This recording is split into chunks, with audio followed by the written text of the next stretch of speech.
যদি আপনি ফলো না করেন বা এই 5টা স্থানকে যদি নিয়ন্ত্রণ করতে না পারেন, তাহলে এই জায়গাগুলোতে বদজিনের আসর পড়ে এবং আপনার শারীরিক ক্ষতি করতে পারে। এখন আপনি উত্তরণের উপায় কী এবং কোথায় সেগুলো রয়েছে বা কোথায় সেগুলো থাকে?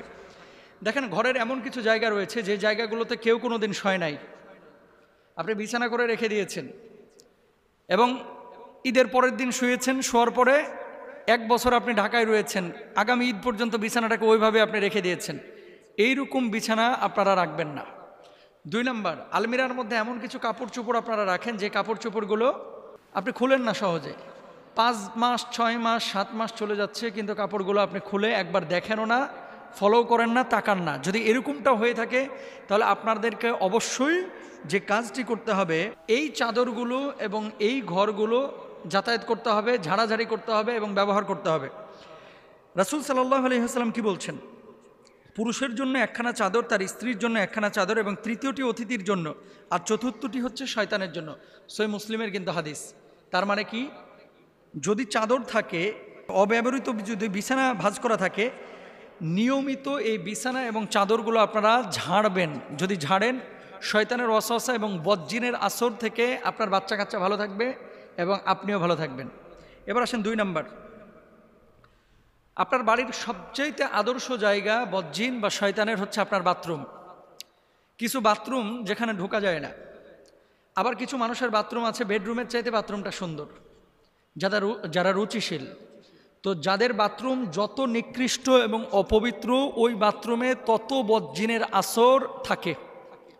অনেক সময় আপনি বাথরুমে বসবেন, দেখবেন কারেন্ট চলে গেছে, বালতিটা নড়ানড়ি করতেছে।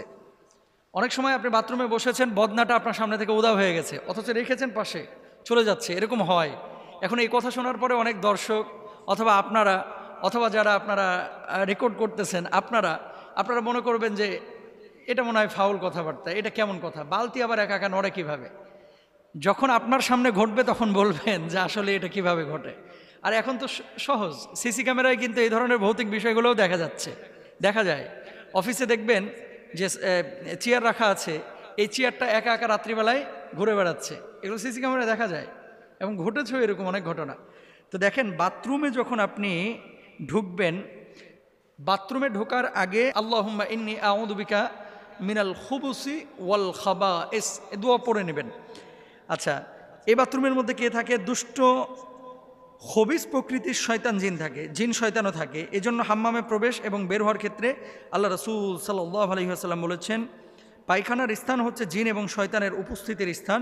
সুতরাং যারা পায়খানায় যাবে তারা যেন এই দোয়াটা পড়ে তারপরে প্রবেশ করে, মানে প্রবেশ করবেন এই দোয়াটা পড়ে। যদি পড়ে প্রবেশ করেন, এখান থেকে বদজিনের কেটে পড়বে। আরেকটা বিষয় আপনাদেরকে বলে রাখি, আপনাদের অনেকেই আছে, বিশেষ করে নারীর মধ্যে এবং পুরুষদের মধ্যে আমাদের কাছে এই ধরনের প্রশ্ন আসে, বাথরুমে ঢুকে উলঙ্গ হয়ে গোসল করে, একেবারে গায়ের ওপরে কোনো কাপড়ে রাখে না। এই ধরনের চিত্রগুলো, যেগুলোকে নেকেড চিত্র বলা হয়, এই ধরনের চিত্রগুলো আসলেই জিন শয়তান এবং আপনার যারা ওয়াসওয়াসা দেয়, এদের একটা আদর্শ চিত্র বা এই চিত্রগুলো তারা পছন্দ করে। এগুলো কখনো করবেন না, এগুলো আবারও বলি কখনো করবেন না। প্যান্ট পরে ঢুকেছেন বা লুঙ্গি পরে ঢুকেছেন, ওটা পরে আপনি গোসলটা করবেন ইনশাআল্লাহ তাআলা। আর কিছু মানুষ দেখবেন উপুর হয়ে শয়, মানে নিতম্ব ওপরের দিকে, বুকটা নিচের দিকে, বালিশের ওপরে বুকটা রেখে উপুর হয়ে শয়, এভাবে আপনারা শোবেন না। এই ধরনের শোয়া যারা অবলম্বন করে, বদজিনের আসর এবং বোবা জিন তাদেরকে বেশি ধরে। এটা রাসূল আকরাম সাল্লাল্লাহু আলাইহি ওয়াসাল্লাম পছন্দ করেন নাই, আপনারা খেয়াল করবেন। এবং যখন বাথরুম থেকে বের হবেন তখন গুফরান একা পড়বেন। আর বিশেষ করে সন্ধ্যাবেলায় আপনারা জানালাগুলো লাগায় রাখবেন। সন্ধ্যাবেলায় যখন মাগরিবের আজান হবে তার আগে আপনারা জানালা লাগায় দেবেন। আপনারা কি করেন? জানলাটা লাগান কখন? রাত 10টার পরে, অথবা মশা আসলে লাগান, তাছাড়া লাগাইতে চান না। পোকা আসলে লাগান, কিন্তু পোকা মশার চাইতে বড় শয়তান হচ্ছে জিন, যারা বদজিন, এগুলো আপনার ক্ষতি করতে পারে, এটা খেয়াল রাখবেন। 3 নাম্বার আসেন, কিছু জামা কাপড় আপনারা দীর্ঘদিন ঝুলায় রাখেন এবং রাসূল আকরাম সাল্লাল্লাহু আলাইহি ওয়াসাল্লাম বলছেন, তোমাদের জামা কাপড় ভাঁজ করে রাখো, কারণ এইসব জামা কাপড়ের কাছে দুষ্ট জনেরা ফিরে ফিরে আসে, আর শয়তান ভাঁজ করা জামা কাপড় পরে না, মেলে দেওয়া পোশাক পেলে পরিধান করে। এটা সিলসিলা জাইফার মধ্যে রয়েছে 2801 নম্বর অংশে। মেন কথা হচ্ছে, আপনি যখন কোনো পোশাক পরছেন, এই যে আমি আজকে জুব্বাটা পরেছি, নিয়ে যে আমি ঝুলায় রেখে দিলাম, 7 দিন 8 দিন এটা আর পরি না, এই পোশাকগুলোর মধ্যে ঘাম থাকে, অপবিত্র জিনিস থাকে। অথবা ময়লা আবর্জনা থাকে, এই পোশাকগুলো জিনদের মানে বদজিনের একটা আদর্শ পোশাক, এগুলো তারা পছন্দ করে, এগুলোর উপরে প্রভাব ফেলে। আচ্ছা, আরেকটা বিষয় আপনাদেরকে বলি, অনেকে চর্বি আপনারা খেয়েছেন, খেয়ে হাতটারে আপনার গামছার সাথে মুছে তারপরে রেখে দেন, এগুলো করবেন না। যেখানে চর্বি, গরুর গোস্ত খেয়েছে, টিস্যু দিয়ে মুখটা মুছে টিস্যুটা আস্তে করে ওই বিছানার কোনায় ফেলায় থুয়ে দেয়, এগুলো জিনের খাবার এবং জিনেরা এগুলো পছন্দ করে। হাড্ডি চুষে নিহারি খেয়েছে, নিহারির হাড্ডিটাকে নিয়ে যে কি করে আস্তে করে ওই যে বেডরুমে ঘুমায় এটা জানলার পাশে নিয়ে যেয়ে ফেলায় থুয়ে দেয় কাঁঠাল তলায়, এগুলো করবেন না। প্রাণী বা মানুষের মূর্তি পুতুল, যেই ঘরে যত বেশি ছবি পুতুল এবং মূর্তি থাকবে সেই ঘরে জিন তত বেশি ঢুকবে, বদজিন, খারাপ জিন, রহমতের ফেরেশতা ঢুকবে না, এটা খেয়াল রাখবেন ইনশাআল্লাহ। বিশেষ করে আপনারা টুথপেস্ট, শ্যাম্পু, মেয়েদের মেকআপ বক্স অথবা এমন কিছু ছবি আপনারা ঝুলে রাখেন, ক্লোজ আপ কিনছেন, কেনার পরে দেখতেছেন বেডি ওই দাঁত কেলায় হাসতেছে, ওটা নিয়ে যে আপনি ঘরের মধ্যে রেখে দিয়েছেন। আছে না এরকম? ক্রিমের বক্সে অনেক সময় মেয়েদের ছবি থাকে, এগুলো রাখবেন না ইনশাআল্লাহ। তারপরে 5 নাম্বার হচ্ছে আগুন জ্বালানোর স্থান। বিশেষ করে খড়খোটা যারা ইউজ করেন, গ্যাসের চুলা যারা ব্যবহার করেন, চুলা উনুন যারা ব্যবহার করেন, এই সমস্ত জায়গাগুলো হচ্ছে জিনের আদর্শ জায়গা। এই জায়গাগুলো কি করবেন? চুলা জ্বালাবার পূর্বে বিসমিল্লাহ বলবেন এবং মাঝে সূরা ফাতিহা লবণ মিশ্রিত পানিতে ফুঁকে ঘর দোর মোছা উত্তম অভ্যাস করবেন। কেমন? যখন আপনি ঘরে মুছতেছেন কি করেন? স্যাভলন পানি দেন, তারপরে মুছেন, তাই না? স্যাভলন মিশিয়ে তারপর মুছছেন না, এটা তো আপনি জীবাণুনাশক দিবেনই, কিন্তু ওই পানিটার মধ্যে কাজের বুয়াকে বলবেন একটু বিসমিল্লাহ বলে ফুৎকার দিও, সূরা ফাতিহাটা পারলে একটু সূরা ফাতিহা পড়ে ফুৎকার দিও, অথবা আপনি দিয়ে দিবেন, তাহলে কি হবে? ঘরগুলো নিরাপদ থাকবে ইনশাআল্লাহ তাআলা। তো এগুলো আমরা খেয়াল করবো, আল্লাহ তাআলা বোঝার তৌফিক দান করুন। পৃথিবীর মানুষ এমন দুটো জিনিস আছে, যখন পায় মানুষ মূল্যায়ন করে না, কিন্তু যখন হারায় তখন মাথা ঠুকে শত কান্না করে আর্তনাদ করে আর ফিরে পায় না। এই দুটি জিনিস বড় দামি জিনিস পৃথিবীর বুকে। দেখেন, টাকা আজ আছে কাল নাই, আপনার বাড়িটা আজ আছে কাল নাই, আপনার সম্পদ আজ আছে কাল নাই, কিন্তু এই দুটি জিনিস সবচেয়ে মূল্যবান আপনার জীবনে। আচ্ছা, আপনাকে বলি একটা কথা, সেটা হচ্ছে আপনার স্ত্রী আপনার জন্য রোস্ট রান্না করেছে, পায়েস রান্না করেছে, গরু, খাসি, মুরগি যা আছে আপনি যা পছন্দের খাবার সব রান্না বান্না করেছে, কিন্তু আবারও বলি কিন্তু আপনার শরীরটা ভালো না, পেটে পীড়া, গোশত হজম হয় না, আপনি খাইতে পারেন না। এই অসুস্থ অবস্থায় যদি আপনার স্ত্রী ভালো ভালো খাবার আপনার সামনে দেয়, কেমন লাগবে? আপনি রাগান্বিত হবেন, আরও ক্রোধান্বিত হবেন, হয়তো বা বউয়ের ওপরে হাত তুলবেন, নাউজুবিল্লাহি মিন যালিক। এটা ভালো কাজ না।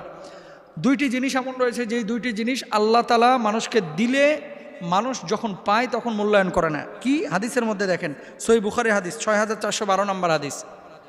আল্লাহ রাসূল সাল্লাল্লাহু আলাইহি ওয়াসাল্লাম বলছেন, নি'মাতানে মাকবুনুন ফীহিমা কাসীরুম মিনান নাস, আস-সিহহাতু ওয়াল ফারাগু।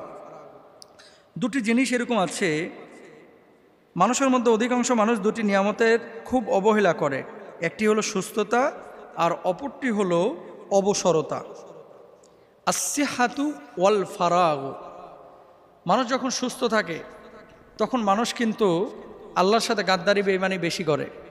মানুষ যখন অসুস্থ হয়ে যায়, অপারেশনের সময় হয়, হার্টে ব্লক তৈরি হয়, কিডনিতে ইনফেকশন দেখা যায়, ফুসফুসে কোনো ধরনের সংক্রমণ দেখা যায়, মানুষ কিন্তু সামনের কাতারে নামাজ পড়ে। খেয়াল করে দেখেন, বড় কোনো রোগ যখন ধরা পড়ে মানুষ নামাজ ছাড়ে না, কিন্তু যখন রোগ নাই, মানুষ সুস্থ সবল স্বাভাবিক, তখন নামাজ পড়ে না। কুরআনুল কারীমের 11 নম্বর পারার 10 নম্বর পৃষ্ঠায় আল্লাহ তাআলা কি বলছেন খেয়াল করেন, সূরা ইউনূসের মধ্যে, ওয়াইদা আযাকনা নাসা রাহমাতাম মিন বাদি দাররা আমাসাতহুম ইদা লাহুম মাকরুম ফি আয়াতিনা। মানুষকে বিপদ আপদের পরে আমি আল্লাহ তাআলা যখন সুস্থ স্বাভাবিক জীবন দান করি, মানুষ আল্লাহর সঙ্গে গাদ্দারি বেঈমানি করে। ওখানে চমৎকার করে উদাহরণ দেওয়া হয়েছে, ওয়াজারাইনা বিহিম বিরিহিন তাইয়্যিবা ওয়াফারিহু বিহা জাতহা রিহুন আসিফ ওয়াজাআহুমুল মাউজু মিন কুল্লি মাকানি ওয়াযান্নু আন্নাহু মুহাইতা বিহিম। কি বলছেন আল্লাহ তাআলা? দুনিয়ার মানুষের গাদ্দারির উপমা পেশ করেছেন। কেমন গাদ্দারি করে মানুষ? যখন জলযানে আরোহণ করে, দেখবেন বরিশালে যখন মানুষ লঞ্চে যায়, ওই চাঁদপুরে যখন লঞ্চে যায়, কিছু মানুষ আছে কানের মধ্যে দুইটা বল্টু লাগায়া, হেডফোন লাগায়া ওই নাটক সিনেমা দেখে, নাচ গান দেখে, গার্লফ্রেন্ড বয়ফ্রেন্ড আলাপ আলোচনা করে, এরকম আছে কিন্তু অসংখ্য মানুষ। দক্ষিণা বাতাস যখন গায়ে লাগতেছে, আহা কি শান্তি, সেই রাম ওয়েদার, এরকম কিন্তু বলে থাকে, সেই রাম ওয়েদার, সেই রকম আবহাওয়া। আল্লাহকে একটাবারের জন্য স্মরণ করে না যে এত বড় জাহাজটা এই সাগরের বুক চিরে কিভাবে সামনে এগিয়ে যাচ্ছে, একটাবারও খেয়াল করে না। হয়তো বা কিছু বুড়া থুত্থুরা মানুষ যাদের মোবাইল নাই, বাটন ফোন নিয়ে বসে থাকে, এগুলো খালি আল্লাহ বিল্লাহ করে। আর যুবক যত আছে, যুবতী যা আছে, দেখবেন খালি ছবি তুলে, সেলফি তুলে, আর এই যে মোবাইল নিয়ে ব্যস্ত।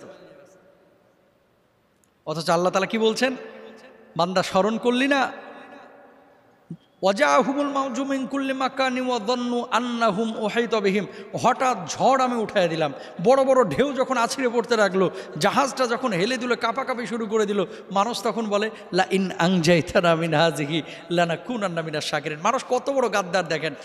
ওই সময় যখন সুখে ছিল, যখন সাগর স্বাভাবিক ছিল, নদী যখন স্বাভাবিক ছিল, আল্লাহর কিন্তু তখন ডাকে নাই।